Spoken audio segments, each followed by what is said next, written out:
Now, when we last recorded, it was right before the quarterfinals of the Grand Slam. But what is your overall reflections on the tournament as a whole? Anything else that stood out for you?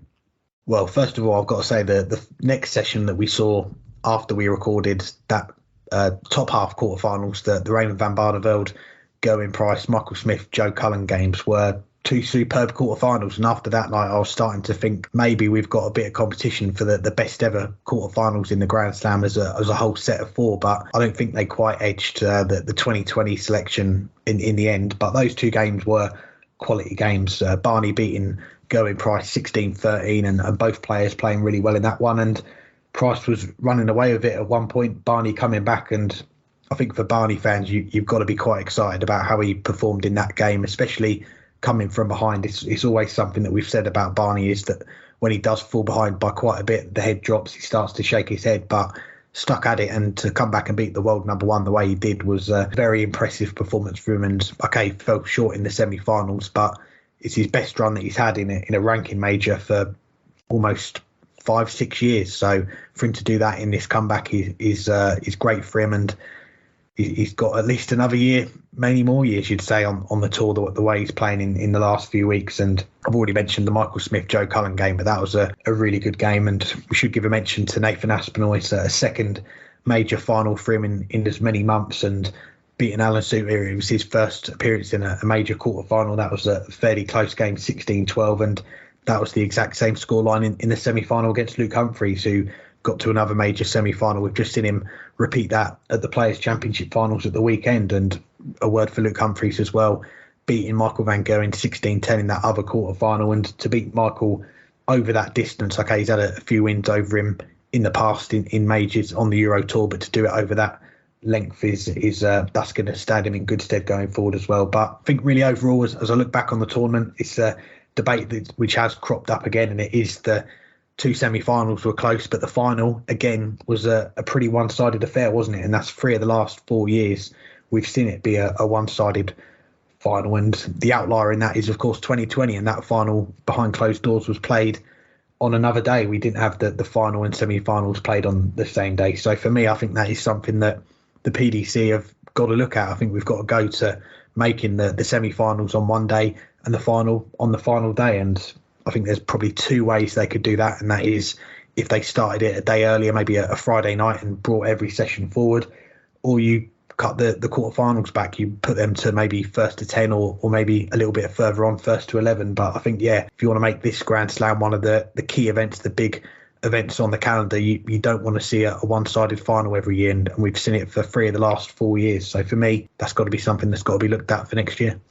Yeah, that's an interesting point there about maybe shortening the quarterfinals to spread it up. I hadn't thought of that idea, but though I have thought of ways that you could change the calendar to get the semifinals and final to be on different days. I think that's something to think about in future years. How can you change that so that the players aren't? I mean, we do see events where players are playing semifinals and finals on the same day or even the same session, but those are shorter matches. To have to play 2 best out of 31s is a long is 2 really, really long matches. And especially for the players who were on the half that also had to play the day before in the quarterfinals, it can be really draining on you. But I agree with most everything you said there. I thought we were really looking at an historically good tournament up until the final, really. There were the group stage was gripping, obviously. So many 10-8 matches in the last 16, and we talked about that on our last show. But then you had 2 remarkable quarterfinals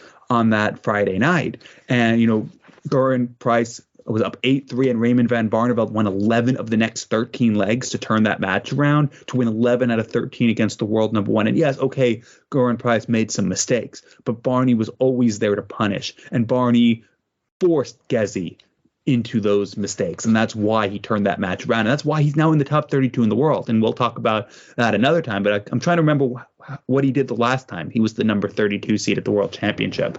I can't remember, but it was this huge run and that huge comeback against the world number 1 that got him there in the end.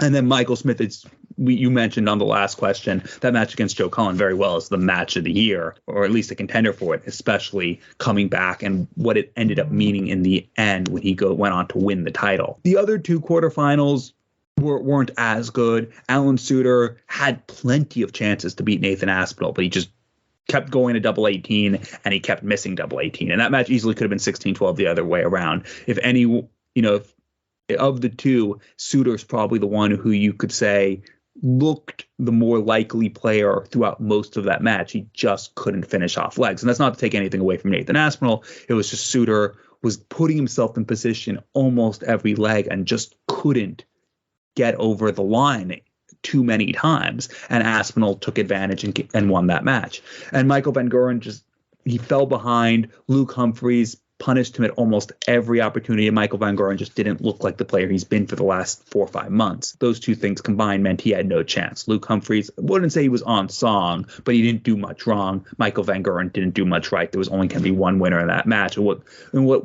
I think both would have expected to be a much higher quality and much tenser affair than it turned out to be. Semifinals, neither really seemed in doubt. It was a similar story where Luke Humphries just didn't seem on his game. Raymond Van Barneveld always seemed second best, but again, credit to Barney. He kept in there, even though he looked half the player that Michael Smith was. He took every chance that he created to stay in that match. Just Michael Smith was too good for him in the end. And in the end, Nathan Aspinall, as you mentioned, as everyone else has said, had nothing left in that final. I thought it was a very good tournament, especially up until the last day. But it doesn't rival that one from behind closed doors in the end.